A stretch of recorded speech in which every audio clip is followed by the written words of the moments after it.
শুনুন, আজ একটা ছোট গল্প বলবো একজন সাধারণ অটোচালক আর এক অসাধারণ দিন নিয়ে। শান্তিপুর জেলায় এক মানুষ ছিল, নাম তার করিম ভাই। প্রতিদিন ভোরবেলায় অটো নিয়ে বের হয়, কিন্তু সেই দিনটা আলাদা ছিল। করিম ভাইয়ের অটোতে বসেছিলেন এক মহিলা, কালো শাড়ি, চোখে সানগ্লাস, মুখে শান্তির ছাপ। কেউ জানত না এই মহিলা আসলে জেলার আইপিএস অফিসার অনন্যা হক।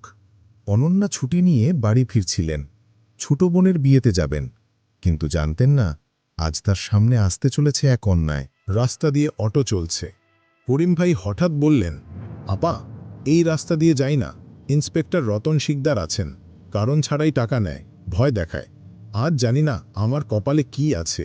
অনন্যা চুপ করে শুনলেন, চোখে চিন্তা। মনে মনে ভাবলেন, মানুষ যদি পুলিশের নাম শুনেই ভয় পায়, তাহলে কোথাও না কোথাও আমরাই ভুল করছি। ওই থাম, নিজে নাম। এটা কি তোর বাপের রাস্তা নাকি? করিম ভাই কাঁপা গলায় বললেন, স্যার, আমি তো কোনো ভুল করিনি। চুপ, এখনই ৫,০০০ টাকার চালান ভর, না হলে অটো জব্দ। করিম ভাই হাত জোর করে বললেন, স্যার দয়া করেন, আজ কিছুই কামাই হয়নি। ঠিক তখনই চরের শব্দ, একটা থাপ্পড় সোজা মুখে। রাস্তা নিস্তব্ধ, চারপাশে মানুষ দেখে, কিন্তু কেউ কিছু বলেন। রতন চিৎকার করে, টাকা নাই, চল থানায়, শিক্ষা দে। অটো থেকে ধীরে নামলেন অনন্যা, চোখে আগুন, কণ্ঠে শান্ত শক্তি। ইন্সপেক্টর রতন শিকদার, আপনি জানেন কি করছেন? একজন নির্দোষ মানুষকে মারছেন, কোন অধিকারে? ওহো, অনেক সাহস তো।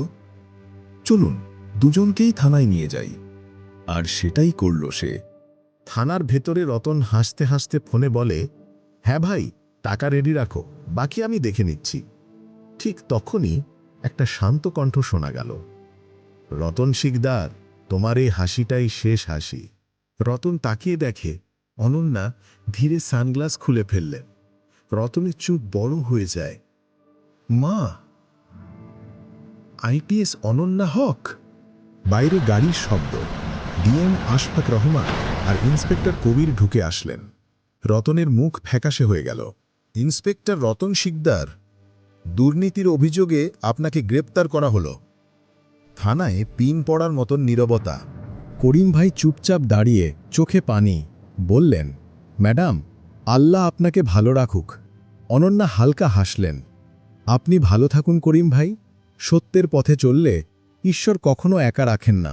পরদিন সকাল, থানার সামনে জনতার ভিড়, সাংবাদিক, ক্যামেরা। ডিএম ঘোষণা করলেন, ইন্সপেক্টর রতন শিকদারকে দুর্নীতির জন্য সাসপেন্ড করা হলো। জনতা হাততালি দেয়, সবার মুখে তৃপ্তির হাসি। অনন্যা বারান্দায় দাঁড়িয়ে আছেন, চোখে ভাবনা, মুখে দৃঢ়তা। ক্যামেরা ধীরে দূরে সরে যায়। দুর্নীতির শেষ এখানেই নয়, এটা তো মাত্র শুরু। এই সিস্টেমের ভেতরে আরও অনেক মুখোশ লুকিয়ে আছে, আর তাদের গল্প হবে পরের পর্বে।